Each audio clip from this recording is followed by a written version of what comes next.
नमस्कार दोस्तों।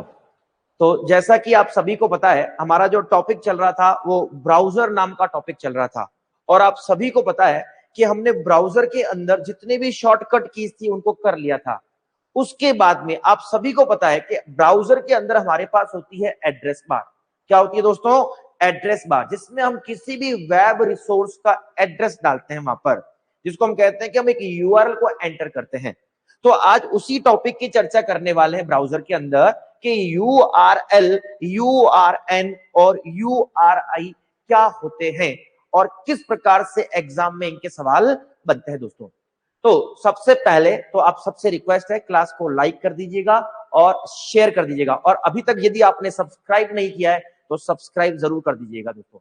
देखिए दोस्तों, यदि हम बातचीत करें किसकी, यूआरएल की, यूआरएन की और यूआरआई की, आप सभी को यदि एक बात याद हो, हमने एक छोटी सी बात कल की थी कि जो ब्राउजर विंडो होती है, हमने कहा था हमारे पास क्या होती है, एक ब्राउजर विंडो। जो लास्ट क्लास थी जिसके अंदर हमने चर्चा की थी कि जो ब्राउजर विंडो होती है दोस्तों, जब शॉर्टकट कीज को पढ़ा था हमने, ब्राउजर से संबंधित शॉर्टकट कीज को जब पढ़ा था, तो हमने कहा था यूआरएल को क्या करना है दोस्तों, सेलेक्ट करना है।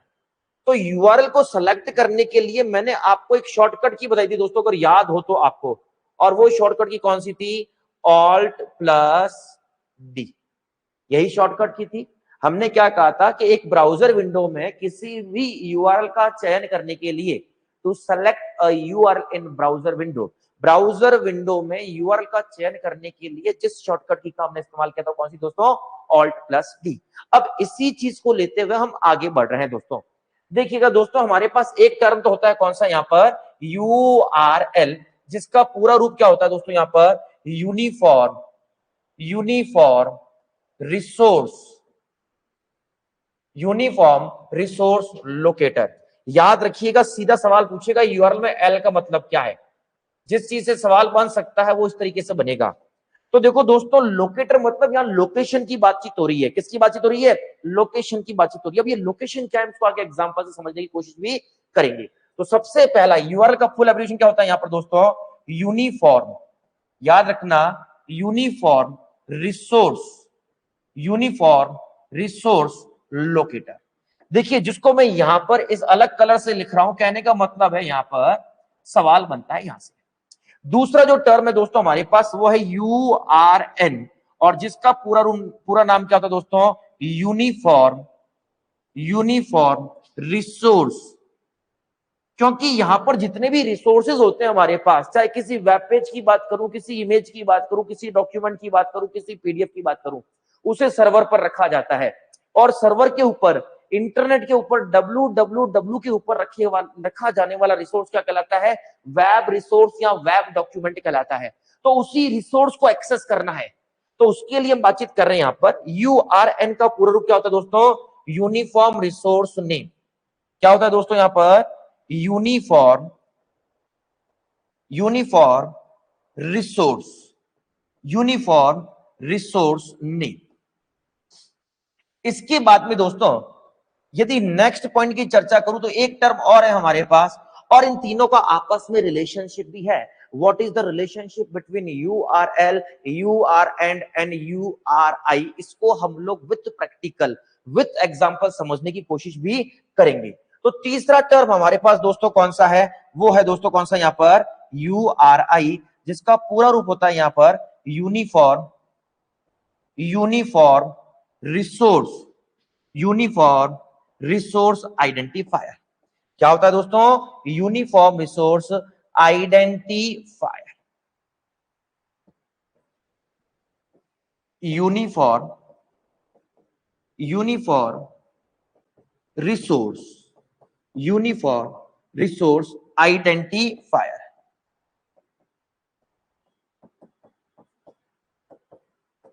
अब देखिएगा दोस्तों, यहां पर जब हम एक एक चीज को समझने बैठेंगे, that what is the relationship between URL, URN and URI, तो याद रखिएगा, पहली बात याद रखना, dash is equals to dash and dash.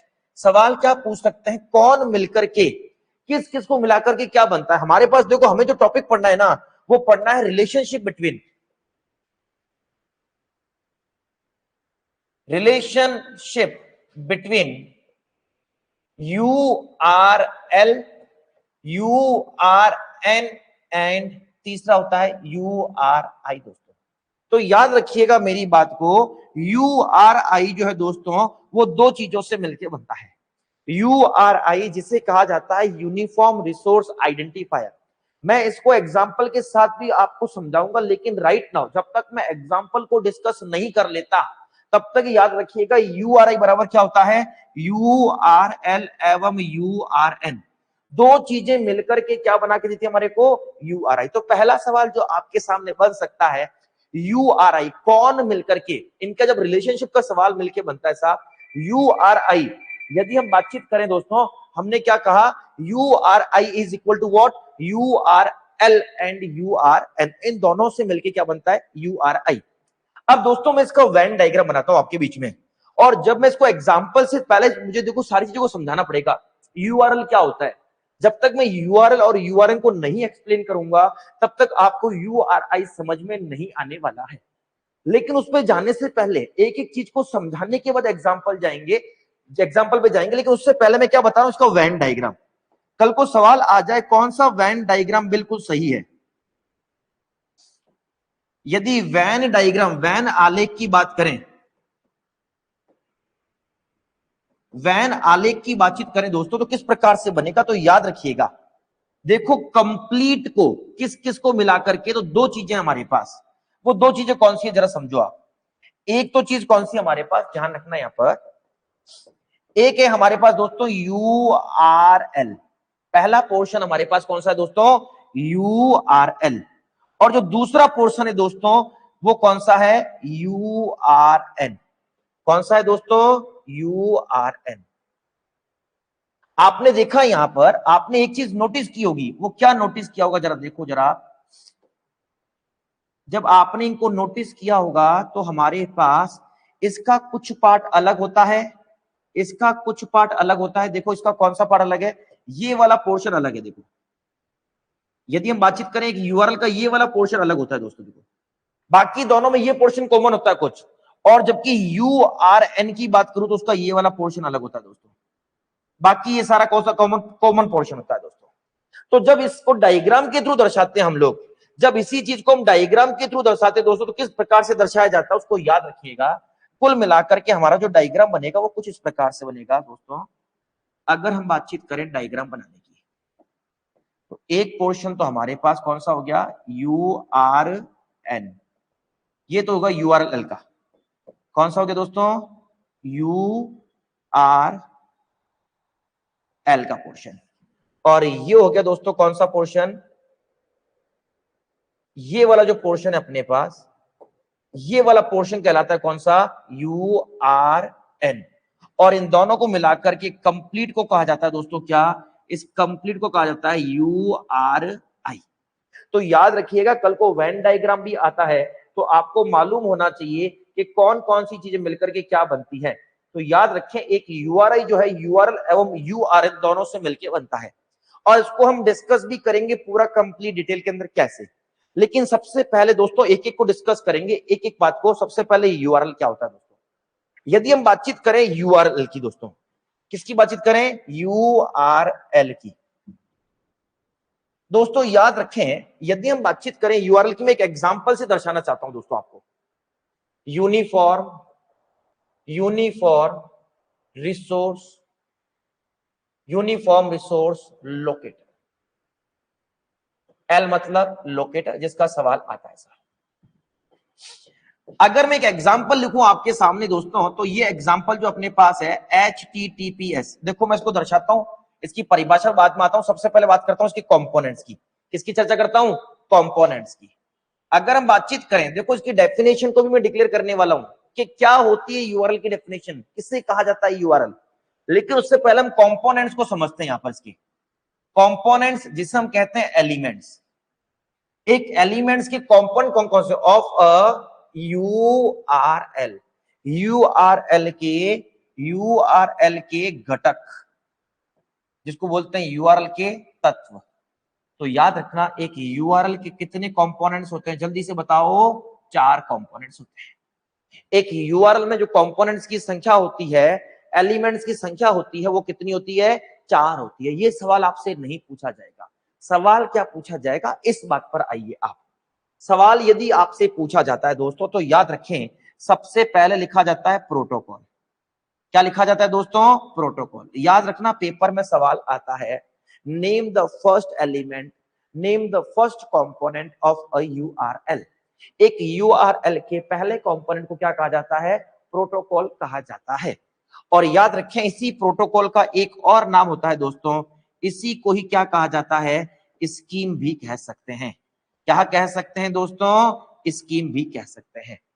तो सबसे पहला कंपोनेंट, अगर आपसे सवाल पूछा जाए name the first component of a URL, URL के पहले कंपोनेंट का नाम बताइए और ये क्या काम करता है ये भी बताएंगे साहब।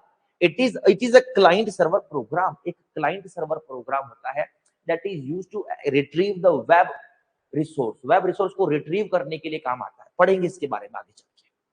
दूसरा जो कंपोनेंट हमारे पास इसके बाद में दोस्तों, कुछ इस प्रकार से लिखने के बाद हम लोग लिखते हैं सबसे पहले क्या, यहां पर होस्ट। क्या लिखते हैं दोस्तों, होस्ट। तो याद रखिएगा एक यूआरएल के दूसरे कंपोनेंट का नाम क्या होता है, होस्ट होता है। और इसी होस्ट को एक और नाम से जाना जाता है दोस्तों, और उसे कहा जाता है क्या, डोमेन। उसे क्या कहा जाता है दोस्तों, डोमेन। तो याद रखिएगा होस्ट कहूं या डोमेन एक ही बात है। और पेपर में आपके द्वारा आरपीएससी या किसी और बोर्ड की बात करूं, सवाल पूछा जा चुका है कि एक यूआरएल के फर्स्ट कंपोनेंट को क्या कहते हैं, स्कीम या प्रोटोकॉल। दोनों ऑप्शन मिल सकते हैं या सिर्फ स्कीम मिल सकता है, जो आप याद नहीं रखते हो।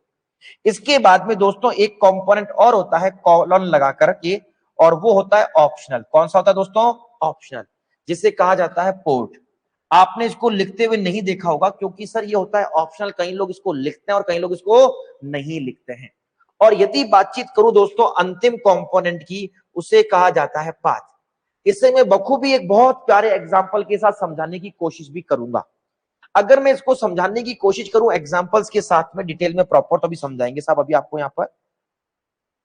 लेकिन सबसे पहले आज के बाद यदि आपसे कोई पूछता है कि किसी यूआरएल के पहले कंपोनेंट का नाम क्या होता है दोस्तों, ये होता है अपना फर्स्ट कंपोनेंट। फर्स्ट पार्ट बोल दो, फर्स्ट कंपोनेंट बोल दो, जिसे क्या कहा जाता है, प्रोटोकॉल या स्कीम। और ये होता क्या, एक क्लाइंट सर्वर प्रोग्राम होता है, set of rules. Client server program होता है। एचटीटीपी क्या है, एक क्लाइंट सर्वर प्रोग्राम है। उसका इस्तेमाल क्यों करते हैं, retrieve the resource from the web. FTP क्या है, फाइल ट्रांसफर प्रोटोकॉल, एक जगह से दूसरी जगह पर रिट्रीव करने के लिए इस्तेमाल करते हैं। और होस्ट क्या होता है, एक कंप्यूटर जिसके ऊपर आपने किसी रिसोर्स को रख रखा है, उसको आपने कुछ नाम दे दिया वेब। वेब के ऊपर, वेब क्या है, अलग अलग जगह पर सर्वर्स बने हुए, डिस्ट्रीब्यूटेड सर्वर्स बने हुए। साहब जगह जगह पर कंप्यूटर्स हैं जिनके अंदर डेटा को स्टोर किया गया, उन्हीं कंप्यूटर्स को क्या कहा जाता है, होस्ट या डोमेन कहा जाता है। तो यदि मैं सेकंड कंपोनेंट की चर्चा करूं, आपसे कोई पूछ ले साहब सेकंड कंपोनेंट कौन सा है, तो याद रखें हमारे पास जो सेकंड कंपोनेंट है, सेकंड पार्ट है हमारे पास, वो कौन सा होता है हमारे पास, यहां पर होस्ट, जिसे क्या कहा जाता है, डोमेन। पेपर में बार बार सवाल आते हैं इनको एग्जांपल्स को लेकर के भी। और तीसरे कंपोनेंट की चर्चा करूं सर, ये होता है ऑप्शनल। कैसा होता है दोस्तों, ऑप्शनल। लिखेंगे तो ठीक है साहब, यदि आपने यहां पर प्रोटोकॉल लिखा एचटीटीपी, तो यहां पर पोर्ट नंबर क्या होगा, 80। यहां लिखा HTTPS तो पोर्ट नंबर क्या होगा, 443। बट हम लोग लिखते नहीं है यूजुअली इसको। और चौथा होता है साहब कौन सा, पाथ। लास्ट कंपोनेंट जो होता है हमारे पास, फोर्थ कंपोनेंट। और यही तो मैंने ऊपर लिखा आपके सामने कि किसी भी, यदि मैं बातचीत करूं, मैं क्या कह रहा हूं सर, मैं सिंपल सी बातचीत कह रहा हूं कि कोई भी यूआरएल हो उसके कंपोनेंट्स की संख्या कितनी होती है, 4 होती है। अब एक एग्जांपल से समझो आप। मान लो मैंने अपनी एक वेबसाइट बनाई टेक्यू क्लासेस के नाम से। किस नाम से, टेक्यू क्लासेस के नाम से। तो हमने लिखा सबसे पहले साहब क्या, HTTPS या HTTP लिख दिया साहब। इसके बाद में हमने लिखा www.techqclasses.com, और इसके अंदर एक फोल्डर है टीकम नाम का, कॉलन करके देखो ये ऑप्शनल पार्ट, इसकी वैल्यू होती है 443। ये मैं नहीं भी लिखूं ना कॉलन करके तो चलेगा, हम नहीं लिखते हैं यूजुअली, आपने देखा होगा www.google.com की बात नहीं लिखते हम लोग। एक पार्ट और होता है, जो कौन सा होता है दोस्तों यहाँ पर, पाथ। पाथ में जैसे मान लो टीकम नाम का फोल्डर जिसमें एक पेज रखा है मैंने, सर्वर के ऊपर हम लोग जो वेबसाइट को रखते हैं क्या करते हैं, किसी फोल्डर में डायरेक्ट रख लेते हैं।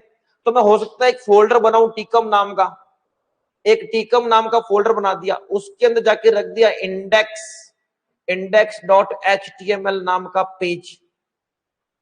तो ये क्या है, उसकी लोकेशन, ये कंप्लीट क्या है, ये जो कंप्लीट आपको दिख रही है ना, ये कंप्लीट यहां से लेकर के, यहां से लेकर के, अगर हम बातचीत करें यहां से लेकर के यहां तक की बातचीत करूं सर, वो है क्या। अगर इस कंप्लीट की चर्चा की जाए दोस्तों, तो ये इस डॉक्यूमेंट की क्या है, लोकेशन है। क्या है दोस्तों, लोकेशन है। इसीलिए तो यूआरएल, यूनिफॉर्म रिसोर्स लोकेटर कहा जाता है, कि कोई भी रिसोर्स जो कि वेब के ऊपर रखा हुआ है, यहां पर कोई पीडीएफ फाइल हो सकती थी, है ना, ब्राउजर की पीडीएफ रख लेते, ब्राउजर डॉट पीडीएफ। तो हम क्या बात कर रहे हैं सिंपली सर, कि जो यूआरएल, अभी यूआरएल पे भी आएंगे, इसी के अंदर क्या ऐड करेंगे तो यूआरएल बनेगा। अब बात को ध्यान से सुनिएगा, सवाल पूछेगा आपसे सर, एक एग्जांपल लिख के देगा, पूछेगा प्रोटोकॉल कौन सा है, यहां पर क्या पूछेगा आपसे, प्रोटोकॉल या स्कीम कौन सी है यहां पर, आप ही बताओ इसमें प्रोटोकॉल या स्कीम कौन सी है, HTTPS। कौन सी है दोस्तों, HTTPS। आपसे पूछेगा होस्ट, या आपसे पूछेगा डोमेन का नाम क्या है, तो यहां पर डोमेन कौन सा हमारे पास, www.techqclasses.com। आपसे पूछेगा यहां पर पोर्ट क्या है, तो पोर्ट कितना है, 443। ऐसे सवाल भी पूछता है। अब इसके अंदर के सवाल भी पूछेगा आपसे, उस पर भी आने वाला हूं मैं। तो सबसे पहले तो बताओ क्या है साहब, ये आपने ये लिखा या आपने एक एग्जांपल और लिया, इसको छोड़ो, आप एक एग्जांपल और लो मेरे कहने पर, https://www.google.com। सर अभी तो हमने सिर्फ इतना पढ़ा, यूआरएल क्या होता है, यूनिफॉर्म रिसोर्स लोकेटर। क्या होता है, यूनिफॉर्म रिसोर्स लोकेटर होता है। और उसकी कंपोनेंट्स की संख्या कितनी होती है, 4। पहला प्रोटोकॉल या स्कीम, दूसरा डोमेन या होस्ट, होस्ट नेम या डोमेन नेम भी बोल सकते हैं इसी को ही, तीसरा पोर्ट जो कि कैसा होता है, ऑप्शनल, और चौथा पाथ यदि है तो। यदि इस गूगल पे किसी रिसोर्स पे ज्यादा तो पाथ लिखता, वरना जरूरत ही नहीं है। अब देखो दोस्तों ये है क्या, यूआरएल होता क्या है, अब परिभाषा को सुनो जरा, इसकी परिभाषा मैं यहीं से बनाऊंगा साहब। क्या है यहां पर, कैरेक्टर ऑफ स्ट्रिंग, है ना। क्या है दोस्तों, यहां पर एक स्ट्रिंग है हमारे पास, ये क्या है, एक स्ट्रिंग। ये जो आपको दिखाई दे रही है वो क्या है, यहां पर एक स्ट्रिंग। ये स्ट्रिंग किससे मिलकर बनी है, कैरेक्टर से मिलकर बनी है साहब। किससे मिलकर बनी है, कैरेक्टर से। string of characters that is used to identify resource on the internet। अगर आपको इंटरनेट के ऊपर, ये भी क्या था यहां पर, ये क्या था आप ही बताओ मुझे, ये कंप्लीट है ना, क्या था, एक स्ट्रिंग ऑफ कैरेक्टर्स।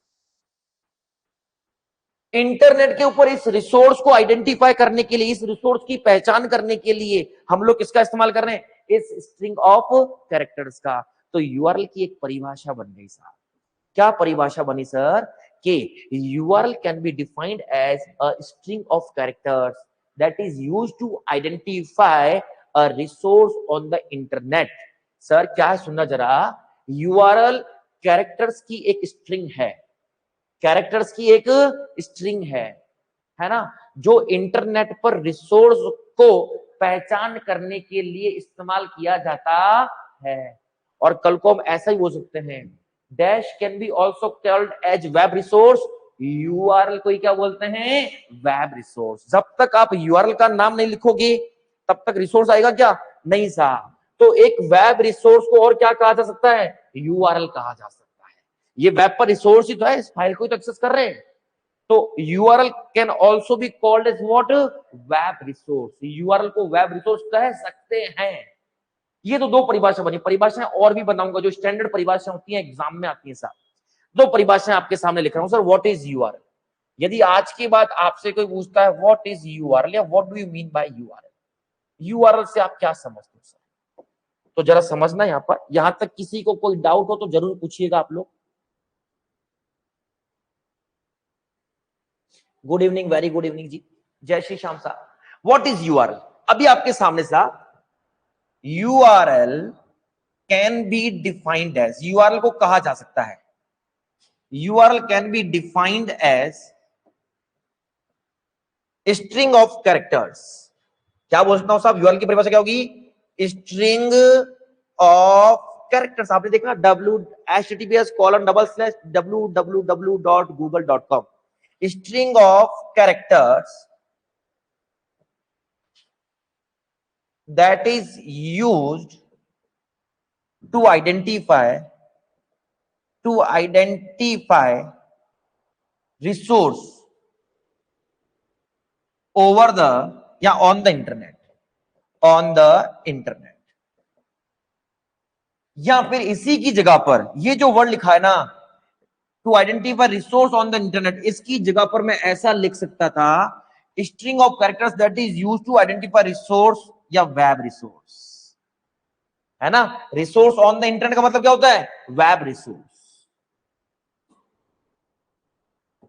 क्योंकि साहब वेब का मतलब क्या होता है? www। सर क्या होता है www? सर ये रिपोजिटरी होता है, एक बैंक होती है, बैंक में पैसा रखा जाता है ना, यहां पर रिसोर्सेज को रखा जाता है, वेब पेज को रखा जाएगा, वेब पेज के साथ में और रिसोर्स होता है, पीडीएफ वगैरह सब कुछ। कहां पे रखते हो आप? एक सर्वर के ऊपर, जिसे www बोलते हो। तो है क्या www? जिसे वर्ल्ड वाइड वेब या वेब कहते हैं साहब, वो एक रिपोजिटरी होती है डॉक्यूमेंट्स का, और सारे डॉक्यूमेंट्स आपस में इंटरलिंक्ड होते हैं साहब। तो हम क्या बात कर रहे हैं सर? पहली परिभाषा, यूआरएल कैरेक्टर्स की एक स्ट्रिंग है साहब, कैरेक्टर्स की एक स्ट्रिंग है जो इंटरनेट पर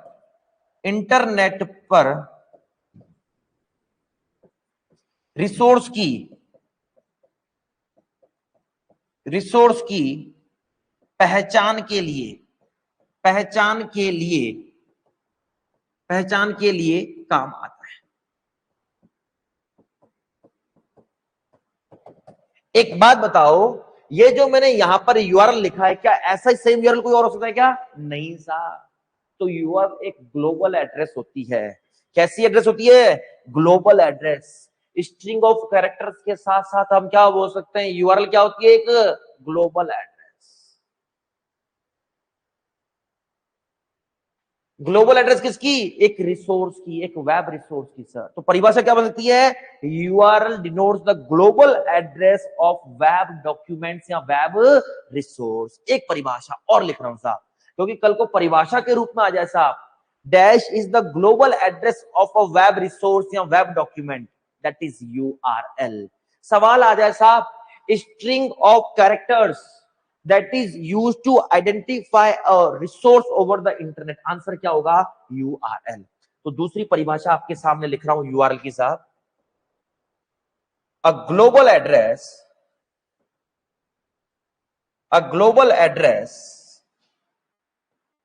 of a web रिसोर्स में क्या होगा? कोई डॉक्यूमेंट भी तो हो सकता है, या स्लैश करके क्या लिख दिया मैंने? डॉक्यूमेंट। HTML डॉक्यूमेंट भी बोल सकता हूं साहब, वेब पेज भी बोल सकता हूं। Global address of a web page, global address of a web document, global address of a web resource. URL एक वेब रिसोर्स, वेब डॉक्यूमेंट या वेब पेज के ग्लोबल मतलब वैश्विक एड्रेस यानी पते को दर्शाता है।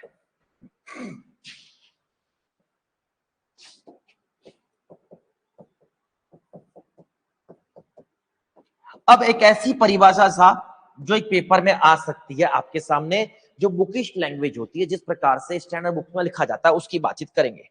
आ जाओ अपनी बात के ऊपर वापस सा। हम लोग बातचीत कर रहे थे किसकी? URL की। हमारे पास 3 टर्म्स हैं, URL, URN और URI। उसके अंदर हमने कहा URI is equal to what? URL plus URN। अब देखो यहां तो मैंने URL लिखा, एक बात आगे चल के मैं बोलूंगा सर, जितने भी URLs होते हैं वो सभी के सभी क्या होते हैं? URI होते हैं। लेकिन सभी URI क्या नहीं हो सकते? URL नहीं हो सकते। इसको एक्सप्लेन करूंगा फिर लिखवाऊंगा इस पॉइंट को, एग्जाम में पूछा जाता है सब कई बार।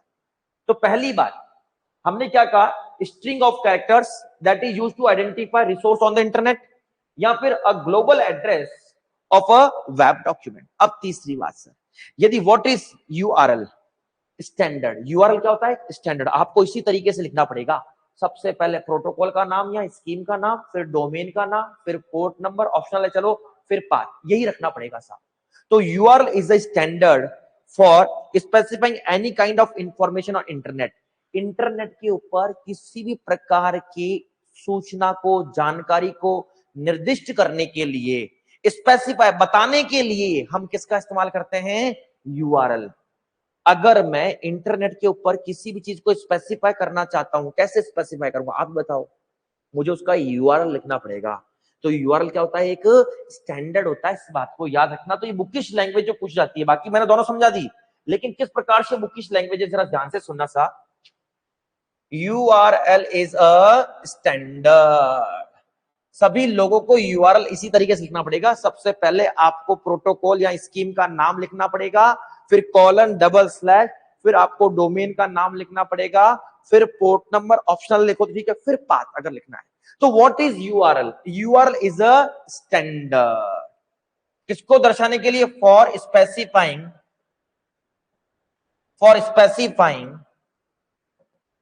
Any kind of information. Web page हो गया, इमेज हो गया, डॉक्यूमेंट हो गया, वॉट एवर, एनी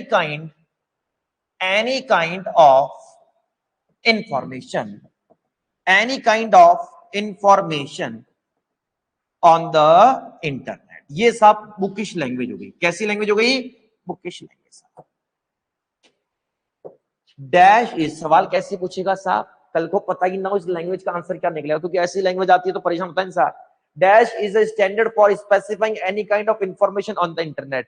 तो URL एक मानक है जो इंटरनेट पर किसी भी प्रकार की जानकारी को निर्दिष्ट करने के लिए काम आता है, या इंटरनेट पर किसी भी प्रकार की जानकारी को निर्दिष्ट करने के लिए URL का एक मानक है साहब।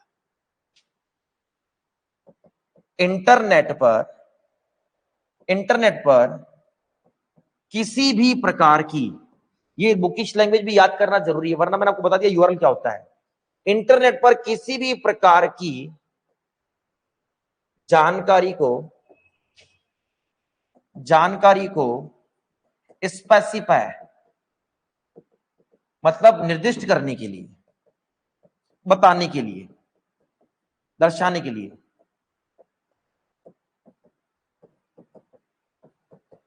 URL एक क्या है? मानक है। अभी तक तो बहुत छोटी सी बात की साहब, व्हाट इज URL। और हमने जो एग्जांपल लिया था, मैं वापस लिख रहा हूं आपके सामने सर, मेरी बात को बिल्कुल ध्यान से सुनना। हमने लिखा था, सबसे पहले क्या लिखा था साहब? HTTPS कॉलन डबल स्लैश, हमने क्या लिखा था? www.google.com। यहां अपन लिखा था क्या? Tag Q classes. क्या लिखा था हमने? Tag Q classes. techqclasses.com colon 443 Tikam नाम का फोल्डर था, और इसके अंदर हमारे पास एक फाइल थी index.html। तो ये तो क्या हो गई साहब? इस रिसोर्स की क्या हो गई साहब? लोकेशन। क्या होगा इस रिसोर्स की लोकेशन। मैं आगे कुछ बात और ऐड कर रहा हूं, किसको जोड़ रहा हूं मैं, URN को जोड़ूंगा सर। लेकिन इस पेज के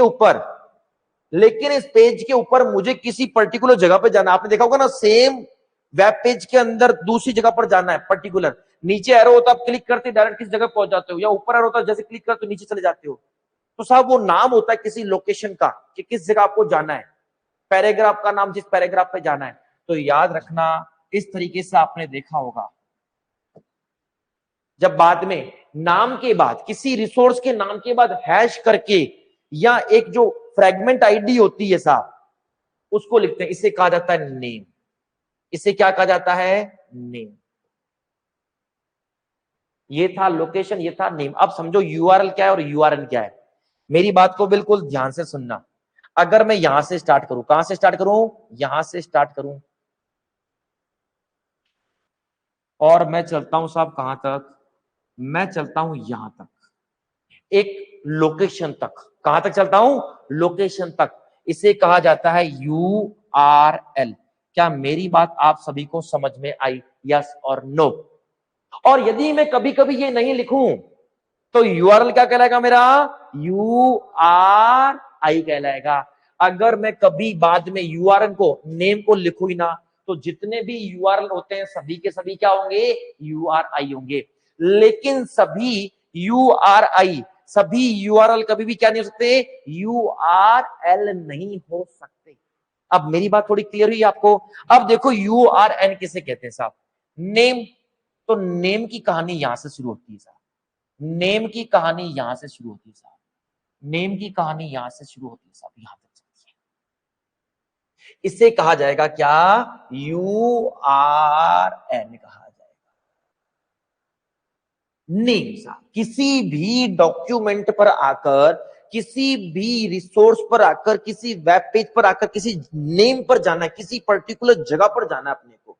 लोकेशन तो यहां तक थी, लेकिन उसमें किसी नाम पर जाना है। आपने देखा होगा सेम डॉक्यूमेंट में, आपको जब मैं HTML पढ़ाऊंगा तो सिखाऊंगा साहब, एक तो होती है इंटरनल लिंकिंग, एक होती है एक्सटर्नल लिंकिंग। जब मैं क्लिक करूं तो सेम डॉक्यूमेंट किसी और दूसरे हिस्से पर चले जाऊं तो उसके लिए नाम काम आता है साहब, URN। ठीक है, मामला यहां तक क्लियर है? तो ये क्या हो गया अपना URN। और साहब ये जो कंप्लीट है, ये जो कंप्लीट है, कंप्लीट कैसे मतलब सर, इस पूरे को पिक करो आप, एक बार मेरे कहने पर इस पूरे को उठाओ।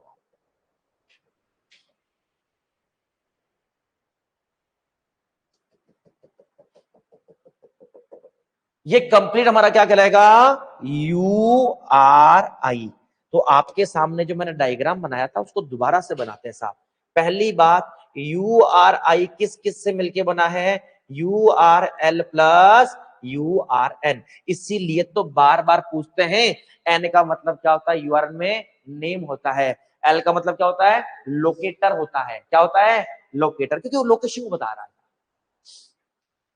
अब देखिए साहब, आ जाते हैं अपनी बात के ऊपर वापस। अभी तो बहुत कुछ बाकी है इसके अंदर सर। अगर हम बातचीत करें इसके डायग्राम की, किसकी बातचीत कर रहे थे हम यहाँ पर, डायग्राम की बातचीत कर रहे थे साहब। आपने एक चीज नोटिस की, यहाँ पर हमारे पास जो कॉमन चीज है साहब, वो कॉमन चीज क्या थी, अलग चीज भी देखेंगे साहब। यदि इसको बड़े रूप में बना दें, एक सेकंड, ये तो था अपने पास क्या, URL, और ये क्या था अपने पास, URN। इसमें तो क्या अलग था, अलग जो था वो था क्या, HTTPS। और इसमें क्या अलग था, इसमें अलग क्या था अपने पास, हैश पोस्ट। लेकिन बाकी का हिस्सा कैसा था, बिल्कुल सेम। कैसा था, कॉमन। इसी वजह से ये अलग था, सिर्फ ये अलग था, वो एग्जांपल जो था ना हमारे पास, तो यहां पर क्या आएगा और यहां पर क्या आएगा वो हमें याद रखना है कि HTTPS से लेकर index.html तक यहां पे जाएगा और www से लेकर के यहां तक यहां पे चला जाएगा। तो साहब एक नोट लिख रहा हूं, वो नोट क्या, बिल्कुल याद रखिएगा आप लोग, all URLs can be a URI। पहली बात सर, एक नोट लिख रहा हूं बहुत प्यारा, इसको ध्यान में रखते हुए, each URL can be a URI। प्रत्येक प्रत्येक URL एक URI हो सकता है। यदि देखो एग्जाम्पल के लिए अगर मैं बातचीत करूं www.google.com, यहां लिख दिया मैंने HTTPS, तो भैया ये एक URL भी हुआ और एक ये क्या हुआ, URI। तो जितने भी URL होते हैं, जितने भी URL होते हैं, सभी के सभी क्या कहलाएंगे, URI कहलाएंगे। जितने भी URL होते हैं सभी के सभी क्या कहलाएंगे, URI कहलाएंगे, चाहे स्लैश करके नाम तक हो तो। लेकिन एक रिवर्स कंडीशन याद रखना, वो always not true. Where as all URI can not be always be URL। Where as ये सवाल आता है साहब पेपर के अंदर लैंग्वेज के रूप में, which of the following is true और false. Where as all URI can not be always URL, क्योंकि हो सकता है किसी URI में हैश करके लिखूं साहब, तो वो URI तो मैं तो अगर मैं इस वाले केस की बात करूं, कौन से वाले केस की, इस वाले केस में, तो ये URI कभी भी URL नहीं हो सकता, क्योंकि URL तो यहां तो उसमें तो ये भी लिखा हुआ है URI के अंदर।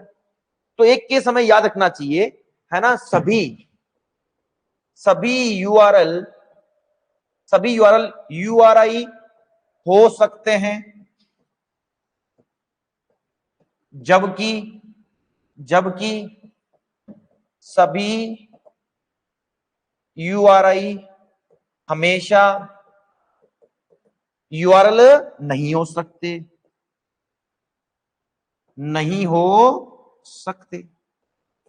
तो अभी तक तो हमने चर्चा कर दी साहब किसकी, what is URL, what is URN and what is URI। अब मैं थोड़ा सा आगे चलता हूं इसके अंदर सर, और अब मैं चर्चा करने वाला हूं दोस्तों, जो ये डोमेन नेम आपने लिखा था इनके केस में, चाहे मैं पहला एग्जांपल उठाता हूं, यहां पर देखना जरा, https://www.google.com। एक एग्जांपल और ले रहा हूं मैं यहां पर, HTTPS, जितने भी एग्जांपल्स ले रहा हूं मैं, क्या चीज चर्चा करने वाला हूं, बिल्कुल ध्यान से सुनना साहब।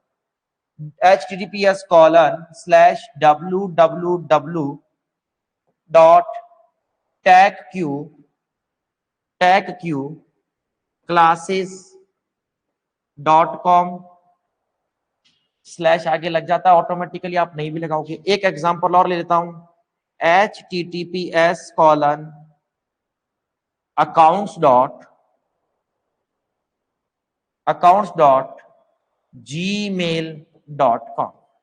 अब दोस्तों मैं क्या चर्चा करने वाला हूं, बिल्कुल ध्यान से सुनना साहब। इस वाली चीज को तो हमेशा क्या कहेंगे, आप ही बताओ मुझे, I am asking from you. ये वाली चीज हमारी क्या कहलाती है, स्कीम, या फिर क्या कहलाएगी अपनी, प्रोटोकॉल। पहली बात सर, ये तीनों ही केस को ले लो, चाहे इसको ले लो, चाहे इसको ले लो, चाहे इसको ले लो, इन तीनों की चर्चा करूं साहब, इन्हें क्या कहा जाता है, स्कीम।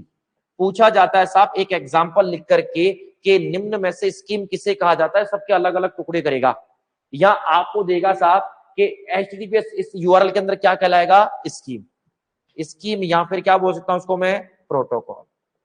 क्या बोलता हूं दोस्तों, प्रोटोकॉल। पहली बात। दूसरी बात, अगर याद रखें सर, ये कंप्लीट तो था डोमेन नेम, आप बिल्कुल सही पहचान रहे हो सर, इस कंप्लीट को हम डोमेन या होस्ट बोल रहे थे। क्या बोल रहे थे हम लोग, डोमेन, या इसको क्या बोल रहे थे, होस्ट। लेकिन याद रखना इसमें कहानी चलती है यहां से सीधे हाथ की तरफ से, इसे कहा जाता है टॉप लेवल डोमेन। क्या कहा जाता है, टॉप लेवल डोमेन। और डोमेन भी अलग अलग प्रकार के होते हैं, generic domain, country code domain, और एक होता है इनवर्स डोमेन। डोमेन 3 प्रकार के होते हैं। तो ये जो है ना, .com, .edu, .org, .aero, .info, .int, .museum, .mil, .mobi, ये सभी के सभी जेनरिक टॉप लेवल डोमेन कहलाते हैं। कंट्री कोड के बारे में सुनो, .in, .uk, .us, .jp, .pk, ये सभी के सभी country code top level domain कहलाते हैं। CCTLD कहा जाता है। ये है तो टॉप लेवल डोमेन, लेकिन किस प्रकार का हो गया, जेनरिक। किस प्रकार का हो गया, जेनरिक टॉप लेवल डोमेन। आपसे जेनरिक वर्ड नहीं पूछेंगे, इस टॉपिक को हम अलग से पढ़ेंगे, what is DNS, domain name system क्या होता है, तब पढ़ेंगे अच्छे से साहब। आगे सुनना जरा कहानी सर, याद रखना इसे, इसे ये जो दिख रहा है आपको यहां से यहां, इसे कहा जाता है क्या, सेकंड लेवल डोमेन। क्या कहा जाता है, second level domain. Sir top level domain के लेफ्ट हैंड साइड वाला जो होता है ना पोर्शन, उसे क्या कहा जाता है, सेकंड लेवल डोमेन। और सबसे पहला पोर्शन जो होता है, इधर से काउंट करोगे तो टॉप लेवल, सेकंड लेवल, तो क्या बोलेंगे इसको, थर्ड लेवल। क्या बोलेंगे इसको, third level domain, third level domain. लेकिन इसी को ही एक नाम से और जाना जाता है, जिससे बोला जाता है सब डोमेन। क्या कहते हैं साहब, सब डोमेन। तो याद रखना, यदि आपसे एक एग्जांपल लिख के दे दे और पूछे निम्न में से सब डोमेन कौन है, ये क्या है, एक सब डोमेन। ये जो आपको दिखाई दे रहा है वो क्या है, एक सब डोमेन है साहब। ये जो आपको दिखाई दे रहा है ये क्या है, एक सब डोमेन है साहब। यदि हम बातचीत करें, ये जो एग्जांपल्स हैं, अगर बातचीत करें इस एग्जांपल्स के अंदर एक एक चीज की चर्चा करते हैं साहब। अगर बातचीत करूं सब डोमेन की, सब डोमेन की, तो सब डोमेन इस वाले एग्जांपल में भी क्या था, www, इस वाले में भी क्या था, www। ये तो इन दोनों के एग्जांपल में था। लेकिन यहां पर कौन सा है, अकाउंट्स। यदि आपको अलग अलग एग्जांपल में पूछे कौन एक सब डोमेन है, और इसको क्या बोलता हूं, देखो ये हो गया टॉप लेवल डोमेन, ये क्या कहलाएगा अपना टॉप लेवल डोमेन, ये सेकंड लेवल, तो ये क्या कहलाएगा, थर्ड लेवल। तो इसको ऐसा भी बोल सकता हूं क्या, थर्ड लेवल डोमेन। क्या बोलूंगा, थर्ड लेवल डोमेन। क्या इतनी कहानी समझ में आई, एग्जाम में सवाल पूछे जाते हैं इनकी, याद रखना इस बात को। आगे चलता हूं सर, अगर आपसे पूछे डोमेन नेम, क्या पूछे आपसे, डोमेन नेम, निम्न में से कौन एक डोमेन का नाम है, कौन हो गया, एक तो गूगल, कौन सा हो गया, गूगल, एक तो ये हो गया, और कौन सा हो गया, टेक क्यू क्लासेस, कौन सा हो गया, टेक क्यू क्लासेस। ये भी क्या हो गया हमारा, एक डोमेन नेम हो गया। होस्ट नेम है, तो हालांकि इस पूरे को कंप्लीट को बोलते हैं होस्ट, लेकिन जब उस रेफरेंस में पूछे टॉप लेवल डोमेन, जब अलग अलग टुकड़े करके दे, एक टुकड़ा देगा HTTPS, एक देगा www, एक देगा गूगल, एक देगा .com, चारों को साथ में लिखेगा और पूछेगा आपसे बताओ, एग्जाम्पल पूछता है www.example.com में डोमेन क्या कहलाएगा, एग्जाम्पल, और यहां पर टॉप लेवल डोमेन क्या हो जाएंगे, कॉम। कहानी समझ में आ गई सभी को, यस और नो। यहां तक पढ़ने के बाद, इतना पढ़ने के बाद सर, यदि हम नेक्स्ट पॉइंट की तरफ बढ़े, यहां तक किसी का कोई भी डाउट हो प्लीज एक बार रिप्लाई कर दो जल्दी से। किसी को किसी भी प्रकार का डाउट हो प्लीज रिप्लाई करें। याद रखना, इसे कहा जाता है, इसे कहा जाता है यहां पर क्या, सेकंड लेवल डोमेन, या इसे बोलते हैं सिर्फ क्या, डोमेन, सेकंड लेवल डोमेन। इससे भी वही कहानी चल रही साहब, इस केस में भी वही कहानी चल रही, सेकंड लेवल डोमेन, या सिर्फ पूछे डोमेन नेम तो याद रखना, और कॉम तो क्या कहलाएगा अपना, third level domain. Any doubt, कोई डाउट नहीं किसी को साहब, आगे चलते साहब। अब इसके बाद में हम लोग बात कर लेते हैं कुछ एक्सटेंशंस की, पेपर में सवाल आता है, किसकी बात कर लेंगे, डोमेन एक्सटेंशंस की बात कर लेंगे साहब।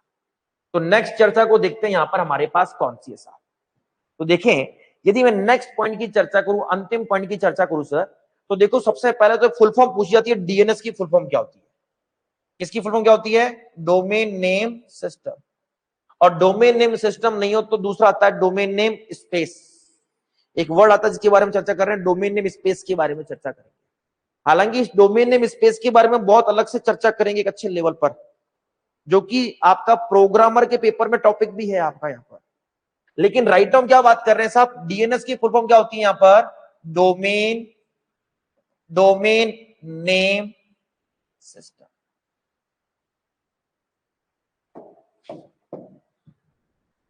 अब ध्यान रखें, प्रत्येक डोमेन के नाम जो आपने लिखा ना, जैसे कि मैं बात करूं साहब www. google.com। आप सबको पता होना चाहिए ये तो क्या है, एक नेम, क्या है, एक नेम। और आपको पता होना चाहिए सर कि प्रत्येक डोमेन नेम के करस्पॉन्डिंग क्या होता है, उसका आईपी नंबर, एक नंबर होता है आईपी एड्रेस। याद रखना, प्रत्येक नेम के करस्पॉन्डिंग, ये जब आप लिखते हो ना www.google.com, तो इंटरनली एक लिस्ट में देखता है इसके करस्पॉन्डिंग इसका आईपी एड्रेस क्या है, इसका आईपी नंबर क्या है। तो नेम के करस्पॉन्डिंग क्या होता है, हमेशा एक नेम होता है ऐसा, जिसे हम आईपी एड्रेस बोलते हैं। कभी आप चाहो तो गूगल का आईपी एड्रेस डाल सकते हो, गूगल खुलेगा।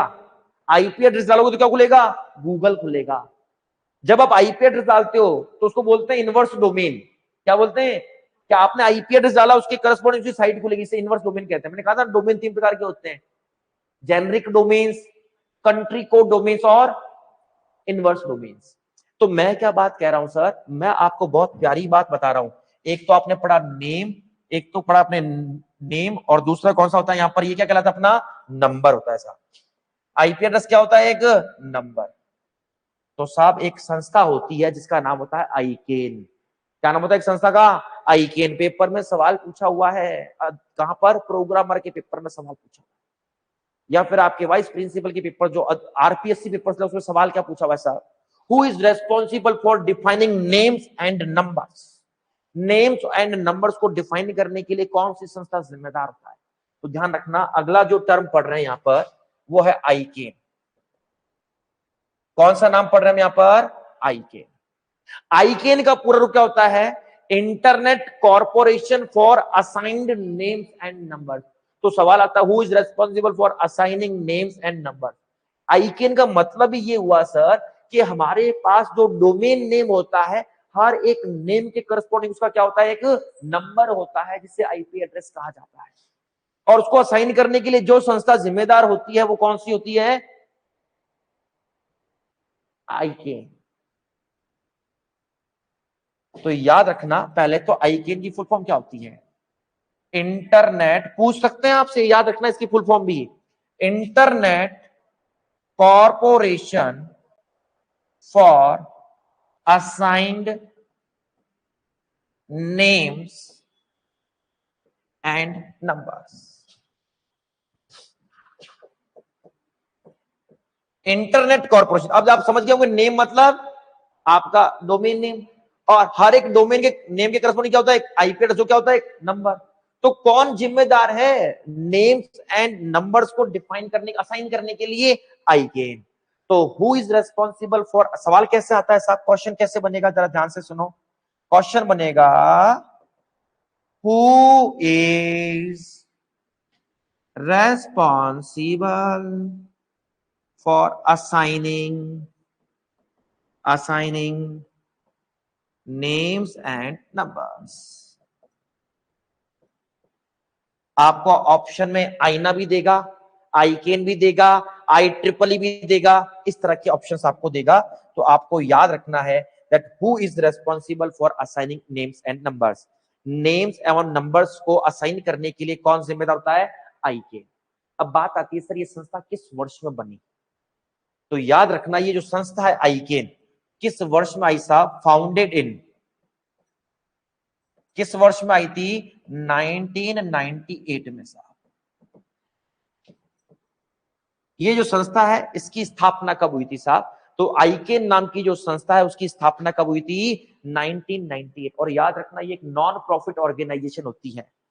देखो इसका जो अपना यूआरएल होता है ना, इसका जो यूआरएल है, आप जब सर्च करोगे इसकी यूआरएल को, इसका यूआरएल क्या है, ICANN.org। तो याद रखना जो .org एक्सटेंशन होता है, कौन सा एक्सटेंशन, .org, वो होता है किसके लिए, नॉन प्रॉफिट ऑर्गेनाइजेशन के लिए। सवाल पूछा जाता है which extension is used for non profit organisation, या .org extension is used for whom, option 4 देगा आपको। तो याद रखना जितनी भी नॉन प्रॉफिट ऑर्गेनाइजेशन होती है, जितनी भी नॉन प्रॉफिट ऑर्गेनाइजेशंस होती हैं, उसके लिए जो एक्सटेंशन होता है वो कौन सा होता है, .org। कौन सा होता है दोस्तों, .org। मेरे साथ दोबारा बोलो, अगर हम बातचीत करें पहला सवाल साहब, डीएनएस की फुल फॉर्म क्या होती है? Domain name system. आपने देखा होगा कि कोई भी हम लोग जो है एक यूआरएल लिखते हैं, उसके अंदर डोमेन नेम होता है, होस्ट नेम होता है, उस नेम के करस्पॉन्डिंग उसका एक नंबर भी होता है साहब। ये सर्वर के ऊपर इसकी एक मैपिंग होती है साहब। क्या होती है यहां पर सर्वर के ऊपर इसकी एक मैपिंग, एक लुकअप टेबल होती है, एक टेबल, एक डॉक्यूमेंट होता है, टेबल होती है, उसके अंदर चेक किया जाता है कि इसका करस्पॉन्डिंग नंबर क्या है साहब। ये तो यूजर की कन्वीनियंस के लिए होता है, यूजर कन्वीनियंस के लिए होता है, यूजर रीडेबिलिटी के लिए, ताकि यूजर के लिए आसान हो जाए। कितने नंबर याद रखेगा वो ऐसे? तो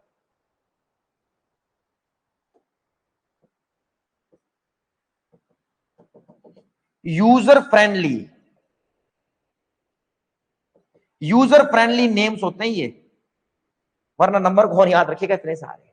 नाम याद रखना आसान होता है। तो साहब हमने क्या कहा, कौन रेस्पॉन्सिबल है नेम्स एंड नंबर्स को असाइन करने के लिए? आईकेन। तो फुल फॉर्म क्या होगी आईकेन की? Internet corporation for assigned names and numbers. अगर बातचीत करूं साहब, किस वर्ष में आई ये संस्था? 1998। और ये कैसी संस्था है? नॉन प्रॉफिट ऑर्गेनाइजेशन है। कैसी संस्था आईकेन? नॉन प्रॉफिटेबल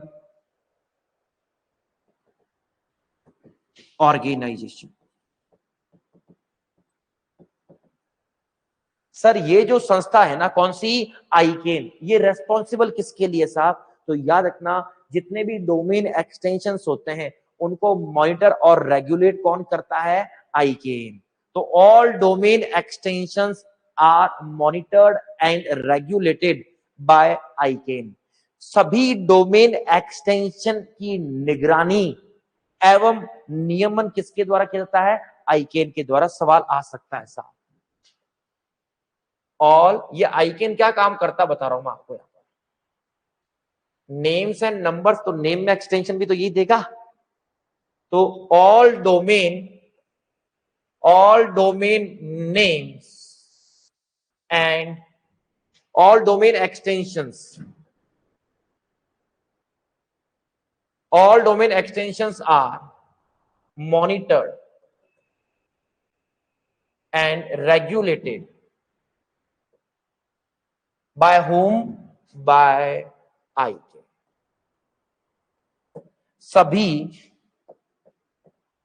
सभी डोमेन एक्सटेंशन की निगरानी एवं नियमन किसके द्वारा किया जाता है? आईकेन द्वारा। आईकेन द्वारा किया जाता है। अब मैं आपको यहां पर कुछ एक्सटेंशंस बता रहा हूं और वो किसके द्वारा इस्तेमाल किए जाते हैं उनकी चर्चा करेंगे, क्योंकि वहां पर पेपर में जो सवाल आता है इनसे संबंधित आता है। मनोज कुमार जी, लैंग्वेज भी जल्दी स्टार्ट करेंगे, डोंट वरी। हर चीज जो है ना स्टेप बाय स्टेप होती है। यदि आप कोशिश करो कि मुझे बहुत जल्दी या कुछ समय के अंदर या जल्दी से जल्दी सब कुछ मिल जाए, तो ऐसा पॉसिबल नहीं होता है। कई बार आपको क्या करना पड़ता है, एक एक कदम आगे बढ़ना पड़ता है। दूरदृष्टि सोच को रखना जरूरी है। गोल हमारा वो निश्चित है जहां पहुंचना है, लेकिन हमें हमें कदम जमीन पर रखना है, स्टेप बाय स्टेप आगे बढ़ना है, हर चीज को समझ समझ के करना है। और साथ में आप मेहनत करते रहिए, है ना, जितना मैं पढ़ा रहा हूं उसको पढ़ते रहिए, है ना। आगे देखिए साहब, इसके बाद में यदि हम बातचीत करें यहाँ पर, तो मैं बातचीत करने वाला हूं यहाँ पर किसकी? जो एक्सटेंशन होते हैं साहब, डोमेन एक्सटेंशन की चर्चा करने वाला हूं। किसकी चर्चा करने वाला हूं यहाँ पर? Domain extension. एक हमारे पास एक्सटेंशन होता है AERO। कौन सा एक्सटेंशन होता है दोस्तों? AERO। आप में से बता सकता है कि किसके लिए इस्तेमाल करते हैं? अगर हम बातचीत करें, हाँ, AERO से कुछ पता चल रहा है? एयर ट्रांसपोर्ट इंडस्ट्री जो होती है ना, वो इसका इस्तेमाल करती है। बोल सकते हैं हम लोग एयरलाइंस एंड एरोस्पेस जो कंपनीज होती है वो इसका इस्तेमाल करती है। मैंने क्या बोला? AERO एक्सटेंशन कौन इस्तेमाल करेगा sir? Air transport industry.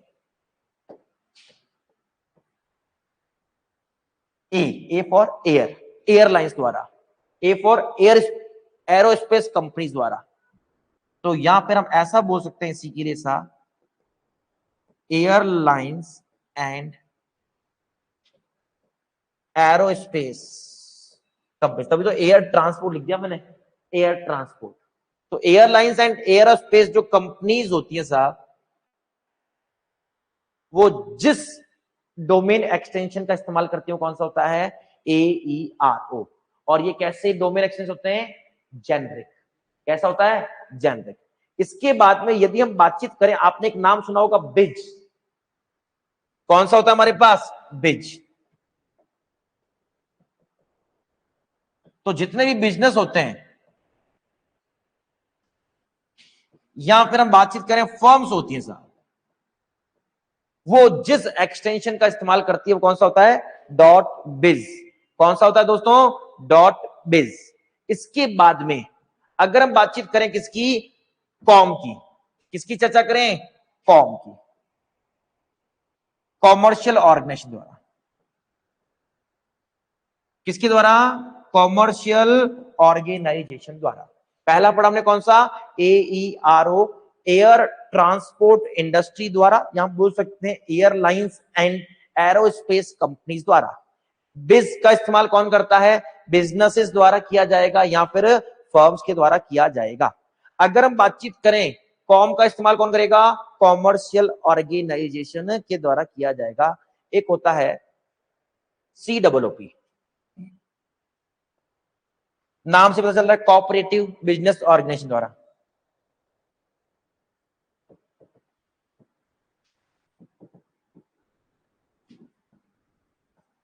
Paper में कौन सा पूछा जाएगा, कॉम का पूछ सकते हैं आपसे। ये जो तीनों ऊपर दिख रहे हैं ना, इनमें से कुछ भी पूछ सकते हैं। ऑप्शन में चारों ही आते हैं साहब, चार आते हैं, तो किसी एक के बारे में पूछेंगे आपसे।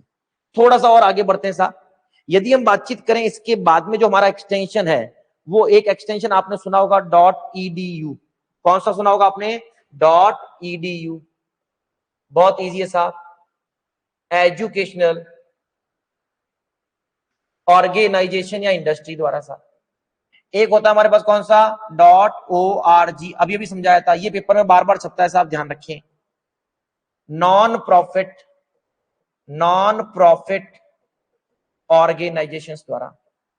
एक होता है .mil, मिलिट्री ऑर्गेनाइजेशंस द्वारा। इसके बाद में यदि हम बात करें तो एक होता है हमारे पास कौन सा,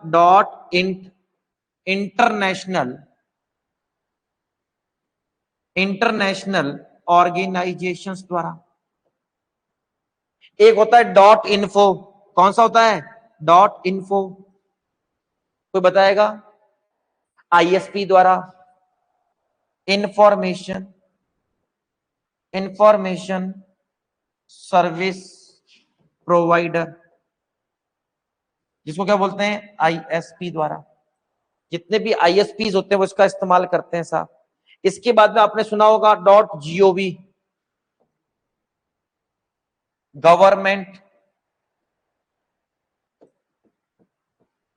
गवर्नमेंट ऑर्गेनाइजेशंस द्वारा।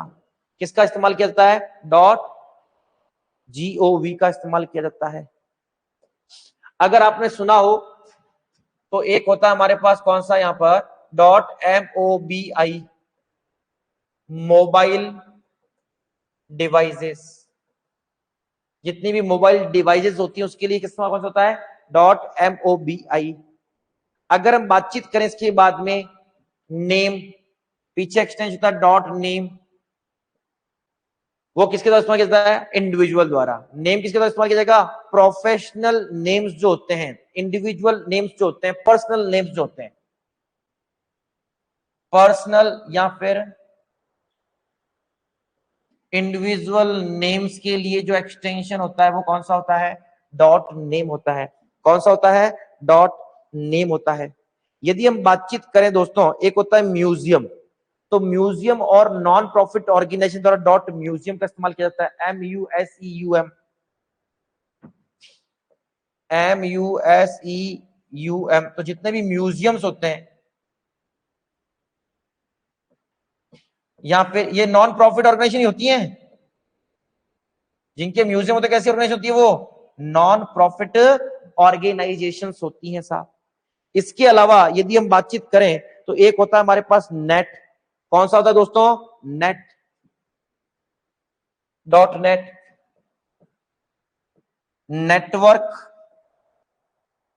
नेटवर्क सपोर्ट सेंटर्स के द्वारा जो इस्तेमाल किया जाता है वो कौन सा होता है? Dot net.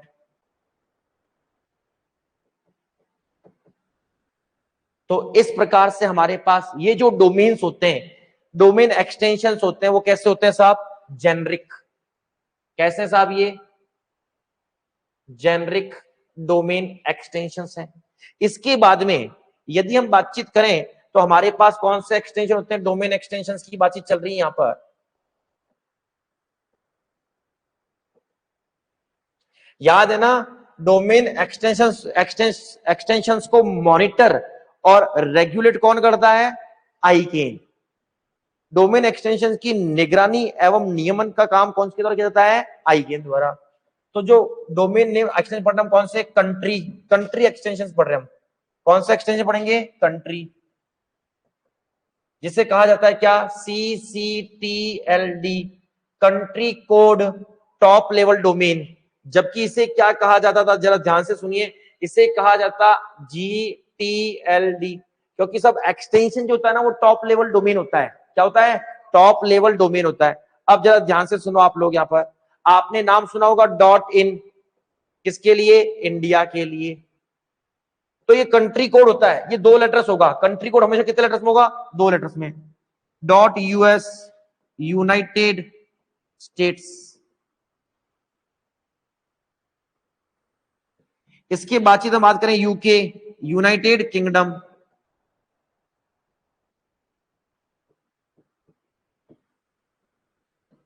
इसके बाद यदि हम बातचीत करें तो कौन सा होता है? .pk,